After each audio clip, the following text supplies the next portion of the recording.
ఓం సాయిరాం బాబా భక్తులందరికీ కూడా నమస్కారం అండి. అందరూ కూడా సుఖంగా సంతోషంగా ఎప్పుడూ కూడా ఆనందంగా ఉండాలి అని చెప్పి ఆ బాబాగారి తరపున నేను కూడా మనస్ఫూర్తిగా కోరుకుంటున్నాను.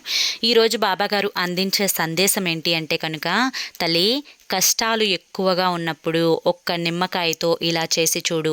నీ కష్టాలన్నీ కూడా గట్టెక్కి నీ జీవితానికి ఒక ఓదార్పు, నీ జీవితంలో సంతోషాలు, అదృష్టం అనేవి నిండిపోతాయి. నీ జీవితంలోకి డబ్బు దూసుకు వస్తుంది అని చెప్పి ఏదో తెలియని సందేశాన్ని ఈరోజు బాబాగారు మనకు అందించాలి అనుకుంటున్నారండి. మరి ఆ సందేశం ఏంటో మీరు పూర్తిగా తెలుసుకోవాలి అనుకుంటే కనుక ఆ ఫుల్ వీడియో అనేది మీరు తప్పకుండా చూసి తీరాలి. ఆ వీడియో కోసం కింద మీకు @సాయి పిలుపు అని చెప్పి ఛానల్ పేరు కనిపిస్తుంది కదండి. ఆ పేరు కింద ఉన్న ప్లే బటన్ని కానీ టైటిల్ని కానీ మీరు క్లిక్ చేస్తే అసలు కష్టాలు పోవడానికి నిమ్మకాయతో ఎటువంటి పరిహారం చేసుకోవాలో ఆ యొక్క పరిహారం తాలూకు ఫుల్ వీడియో అనేది ఓపెన్ అవుతుందండి. అందరూ ఓపెన్ చేసి తప్పకుండా చూడండి.